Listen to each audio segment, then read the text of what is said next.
Hello friends, welcome to SSC coaching centre. दोस्तों, गणित के इम्पोर्टेंट प्रश्न देखेंगे जो आपको गणित के परीक्षाओं में अगर प्रश्न पूछे जाते हैं तो इस तरीके के सभी प्रश्नों को आप बना पाएंगे। और आप जानते हैं कि परीक्षा में प्रश्न कितना घुमा फिरा के पूछा जाता है। कोई बात नहीं, तरीका हम सिखाएंगे, बस वीडियो को आप लास्ट तक देखिए। चलिए स्टार्ट करते हैं। पहला प्रश्न है, किसी धनराशि पर 2 वर्षों का 4% वार्षिक दर से साधारण ब्याज का अंतर 1 रुपया हो तो धनराशि बताइए। देखिए यहाँ पर जो प्रश्न है वो है 4% साधारण ब्याज और चक्रवृद्धि ब्याज का अंतर का। देखिए यहाँ पर हम कैसे समझेंगे कि चक्रवृद्धि ब्याज भी कहा गया है, जबकि प्रश्न में चक्रवृद्धि ब्याज नहीं लिखा हुआ। यहाँ पर जो हमसे पूछ रहा है वो अंतर पूछ रहा है, तो हमारा जो अंतर होगा वो साधारण ब्याज का और चक्रवृद्धि ब्याज का अंतर होगा। 12/1/2021 में पूछा गया है, ज़्यादा पुराना प्रश्न नहीं है, सिर्फ 1 साल पुराना प्रश्न है। क्लियर है? तो अच्छा प्रश्न है। अब देखिए, साधारण ब्याज और चक्रवृद्धि ब्याज का अंतर कितने का? 2 वर्ष का। तो 2 वर्ष के लिए मैं आपको बहुत बार बता चुका हूं, 2 वर्ष का या 3 वर्ष का। 2 वर्ष के लिए मैंने आपको क्या बताया है? PR का स्क्वायर बटे में 100 का स्क्वायर। ठीक है, कितने के बराबर? डिफरेंस आपको निकालना है तो डिफरेंस के बराबर। 2 वर्ष का ये फॉर्मूला होता है अंतर वाला, साधारण ब्याज और चक्रवृद्धि ब्याज का। अब कर लीजिए सॉल्व। डिफरेंस आपको दे रखा है 1 रुपया बराबर प्रिंसिपल धनराशि आपको बतानी है, क्या है? प्रिंसिपल बताना है, इनटू आर कितना है, रेट कितना है, 4 है, तो 4 का स्क्वायर करेंगे कितना? 16 बट्टे में कितना दोस्तों? 100 का स्क्वायर मतलब 10,000। अब देखिए क्या होगा, इसका इससे मल्टीप्लाई होगा तो ये 10,000 1 से मल्टीप्लाई करेंगे तो 10,000 आ जाएगा। ठीक है, बराबर प्रिंसिपल गुने 16। अब 16 से कटा दीजिए। देखिए 4 से कटाऊंगा मैं, 4 चौके 16, और 4 से कटाऊंगा तो ये 25 बार में कट जाएगा 100 तक कट गया, 2 जीरो बचा मतलब 2500। अब 4 से मैं फिर इसको कटाऊंगा तो 4 6 24, 1 बचेगा, 10 हो जाएगा, 4 दूने 8, 0 20 हो जाएगा, 4 5 20। तो इधर क्या बचा? प्रिंसिपल। तो प्रिंसिपल आपका कितना निकल के आया? 625 रुपये। 625 दे रखा है बी ऑप्शन में, यह आपके प्रश्न का बिल्कुल सही आंसर हो जाएगा। तो 2 वर्ष का या 3 वर्ष का जो भी प्रश्न है, और 2 वर्ष का और 3 वर्ष का ही प्रश्न पूछा जाता है, लेकिन प्रश्न की लैंग्वेज देखिए कितना कठिन लैंग्वेज बना के दिया है कि स्टूडेंट बेचारा परेशान हो जाए, नहीं कर पाए। इसी लैंग्वेज को आपको समझना होता है प्रश्न में। ठीक है, अब देखेंगे अगला प्रश्न। अगला प्रश्न है, देखिए इस प्रश्न की मैं बात करूं तो आप खुद समझ जाएंगे कि यह प्रश्न कैसा है। राज की एक कार की कीमत 15 लाख रुपए है। कितनी है दोस्तों? 15 लाख। 1 2 3 4, ठीक है, 15 लाख है। राज ने 5% लाभ पर दिलीप को बेच दी। भाई, राज की एक कार थी जिसकी कीमत 15 लाख थी, उसने 5% के लाभ पर दिलीप को बेच दी। अब ये जो मूल्य है 15 लाख, ये अपने आप में 100% है। इसने 5% के लाभ पर बेची, ये 100% है, 5% के लाभ पर बेचेगा मतलब 105 में बेचेगा। भाई, लाभ के लिए क्या करते हैं? 100 में जोड़ के लिखते हैं, परसेंट का मतलब बटे में 100। दिलीप को बेच दी। दिलीप ने 2% की हानि पर पुनः राज को बेच दी। भाई, दिलीप ने क्या किया? पहले तो खरीद ली, लेकिन फिर 2% की हानि पर। अब देखिए, लाभ को तो हमने 100 में जोड़ के लिखा और हानि को क्या करते हैं? 100 में घटा के लिखते हैं। तो 2 घटा के लिखेंगे 100 में कितना? 98 बटे में कितना आ जाएगा? 100 आ जाएगा। 2% की हानि पर पुनः राज को ही बेच दी। अब कह रहा है कि राज को कुल लाभ या हानि हुई, क्या हुआ? लाभ हुआ या हानि हुई बताना है। देखिए 2 जीरो से हम 2 जीरो कटाएंगे, यहां भी 2 जीरो से सीधा सीधा ये 2 जीरो कटेगा। ठीक है, 15 का मल्टीप्लाई पहले 105 में कर लीजिए, तो 15 5 75 का 5, कैरी का 7 रहेगा। ठीक है, 15 का मल्टीप्लाई 10 में करेंगे 150, और कैरी का 7 दोस्तों तो 157। ठीक है, 157, तो ये हो गया 1575।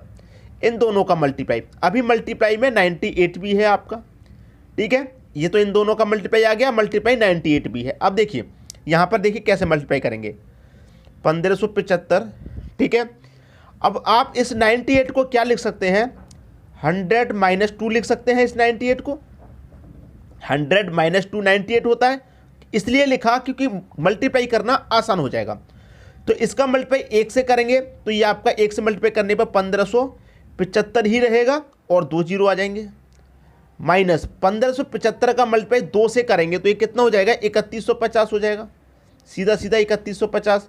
अब इसमें से इसको घटा देंगे 10 जीरो में से जीरो जाएगा जीरो, 10 में से 5 जाएगा 5, 4 बचा, 4 में से 1 जाएगा 3, 7 में से 3 जाएगा 4 और यहाँ कितना बचा 15। अब देखिए यहाँ पर पूछ रहा राज को कुल लाभ या हानि हुई। राज की कार की कीमत कितनी थी 15 लाख और ये कितना आ रहा है दोस्तों 15,04,350। तो जो कार की कीमत है उसे घटा देते हैं, 15 लाख कार की कीमत है, इसे घटा देते हैं 15 लाख को। ठीक है, 1 2 3 4, अब घटा देंगे, जो बचेगा वही फायदा होगा। ठीक है, तो 0, 5 में से 0 जाएगा 5, 3 4, 15 में से 15 गया 15, 0। तो 4,350 रुपये का क्या हो रहा है, उसको लाभ हो रहा है। ये आपके प्रश्न का आंसर है। ठीक है दोस्तों, जो भी लाभ होगा वही तो पूछा था, कुल लाभ या हानि, तो यहाँ पर तो लाभ हो रहा है भाई। 15 लाख कार की कीमत थी और राशि कहाँ जा रही है 15 लाख से ऊपर जा रही है, तो 15 लाख से जितनी ऊपर जाएगी वो उसका लाभ होगा। ठीक है, 4,350 रुपये ऊपर जा रही है, ये इसका आंसर हो गया, यही इसका लाभ हो गया। तो प्रश्न सभी की समझ में आ गया। अब देखेंगे अगला प्रश्न। अगला प्रश्न है ए किसी काम को 25% भाग 10 दिन में करता है। देखिए प्रश्न की भाषा को समझिए और फिर मैं आपको बताऊंगा ये प्रश्न कितना आसान है। ए किसी काम का 25% भाग 10 दिन में कर लेता है। देखिए जो ए है, समझिएगा, कोई भी काम है दोस्तों, कोई भी काम हो वो अपने आप में 100% होता है। अब इस 100% में से 25% कितने दिन में कर रहा है दोस्तों 10 दिन में। जब 25% 10 दिन में करेगा तो 100% कितने में करेगा 40 में करेगा कि नहीं करेगा।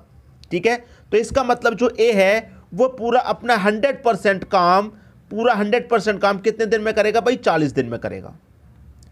ठीक है, समझ में आना चाहिए सबको। फिर कह रहा है बी दोस्तों, बी 40% भाग 40 दिन में कर रहा है।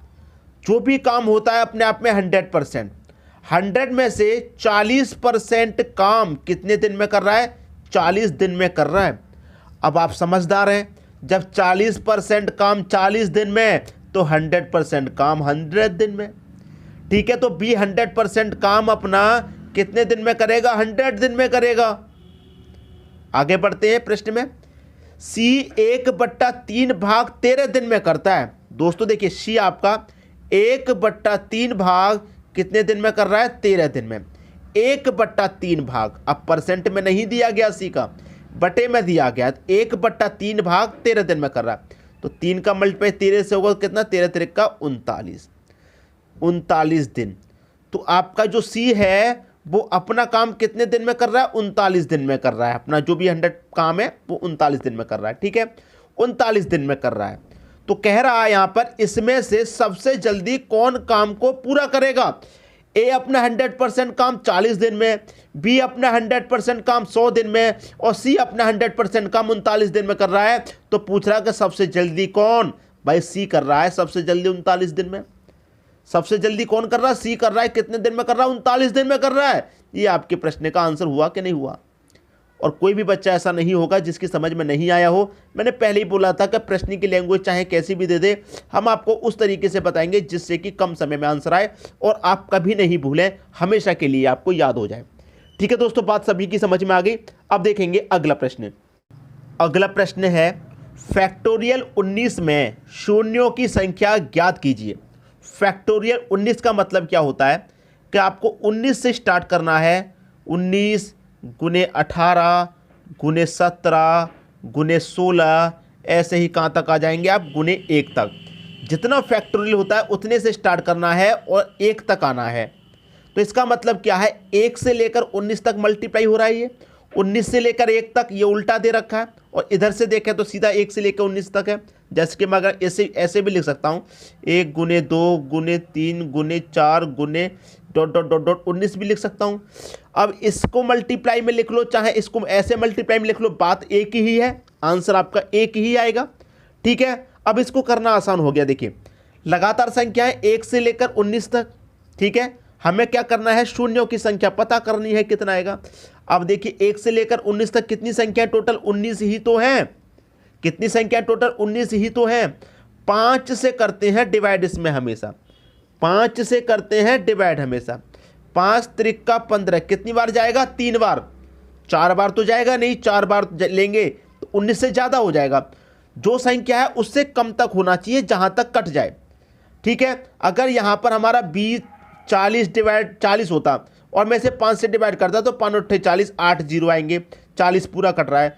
अगर 39/5 होगा तो 5 7 35 तक जाएगा।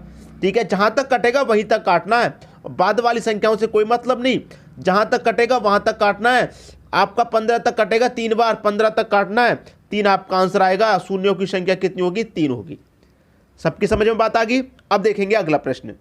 अगला प्रश्न है, दो समरूप त्रिभुज, त्रिभुज ABC व त्रिभुज DEF है।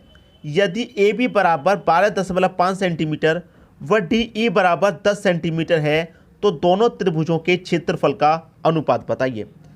पहला त्रिभुज है दोस्तों आपका, मैं पहले त्रिभुज की बात करूं तो यहाँ त्रिभुज मैं पहला बना लूँगा। ठीक है, त्रिभुज आपका ABOC और AB बराबर 12.5 है, 12.5 AB बराबर। ठीक, दूसरा त्रिभुज है, मैं दूसरा त्रिभुज भी यहाँ पर बना लेता हूँ। दूसरा त्रिभुज है DEF, DE और F। तो यहाँ पर कह रहा है जो DE है वो 10 सेंटीमीटर है, DE आपका 10 सेंटीमीटर है और आपसे कह रहा है कि दोनों त्रिभुजों के क्षेत्रफल का अनुपात बता दीजिए। त्रिभुज 1 और त्रिभुज 2 का अनुपात। अनुपात का मतलब बटा भी होता है, तो इसमें यहाँ पर इसको बटे में लिख लिया, कोई परेशानी नहीं। अब त्रिभुज 1 कितना है हमारा? 12.5, 12.5 का क्या कर देंगे? Whole square. ठीक है, बटे में आइए। आपका त्रिभुज 2 कितना है? 10, 10 का क्या कर देंगे? Whole square. अब इसे सॉल्व कर लीजिए, बस आंसर आ गया। मान लीजिए इसका स्क्वायर करेंगे, स्क्वायर का मतलब क्या है? 12.5 गुने 12.5, इसे 2 बार लिख सकते हैं, स्क्वायर का मतलब यही होता है। और 10 का स्क्वायर का मतलब क्या है? 10 गुने 10 आप 2 बार लिख सकते हैं। अब देखिए यहाँ पर क्या होगा, आप दशमलव को हटाएंगे तो दशमलव के स्थान पर 1 आ जाएगा और दशमलव का एक संख्या तो 1 0। अब यहाँ से भी दशमलव हटाएंगे तो दशमलव के स्थान पर 1 और दशमलव एक संख्या तो 1 0। ठीक है, 125, यहाँ भी 125 दशमलव हट गया। 10 का 10 से मल्टीप्लाई 100, 10 का 10 से मल्टीप्लाई 100। ठीक है, 100। अब देखिए यहाँ 125 है तो 25 से कटेगा 5 बार में, 25 से कटेगा 4 बार में, 25 से कटेगा 5 बार में, 25 से कटेगा 4 बार में। 5 गुने 5 कितना हो जाएगा? अब देखिए त्रिभुज 1 और त्रिभुज 2 निकालना है, त्रिभुज 1 और त्रिभुज 2। तो त्रिभुज 1 कितना आ गया? 5 5 25 और त्रिभुज 2 कितना आ गया? 4 चौके 16। इनका अनुपात पूछ रहा था दोस्तों, त्रिभुज 1 और त्रिभुज 2 का अनुपात। तो त्रिभुज 1 कितना आया है? 25 और त्रिभुज 2 कितना आया है? 16। 25 अनुपात 16 आपके प्रश्न का आंसर आ जाएगा। बात आप सभी को अच्छे से समझ में आ गई होगी, किसी को भी प्रश्न में यहाँ कोई समस्या नहीं होनी चाहिए। ठीक है दोस्तों, अब देखेंगे अगला प्रश्न। अगला प्रश्न है, x² - 5x + 6 बराबर 0 है तो x के मान होंगे। x के मान दोस्तों कौन से होंगे? पहला ऑप्शन अगर देखें 2 और 3 होंगे, दूसरा ऑप्शन देखें 3 व 4 होंगे। कौन से होंगे? तो हम मान लेते हैं पहला ऑप्शन ले लेते हैं, मान लेते हैं 2 और 3 होंगे। तो सबसे पहले 2 को चेक करेंगे, तो x की जगह मैं 2 को रखूंगा तो 2 की पावर 2 4 हो जाएगा, सीधा सीधा माइनस का साइन। अब x की जगह मैं 2 रखूंगा, 2 का मल्टीप्लाई 5 से करूंगा 10, प्लस का 6 कितने के बराबर आना चाहिए? 0 के बराबर। अब 4 और 10, तो माइनस के 10 में से प्लस का 4 जाएगा तो माइनस का 6, और माइनस के 6 से प्लस का 6 कट जाएगा तो 0 आ जाएगा। करके देख लेते हैं। देखिए प्लस का 4 प्लस का 6 प्लस का 10 हुआ, और ये माइनस का 10 है आपका, और ये प्लस का 10, तो प्लस माइनस का 10 कट गया, 0 के बराबर आएगा कि नहीं आएगा? तो हमने x की जगह 2 रखा, अब 3 रख के देखते हैं। ठीक है, तो 3 रखूंगा x की जगह, 3 की पावर 3 का मान 9 माइनस 3 पंचे 15 प्लस का 6, 0 के बराबर आना चाहिए।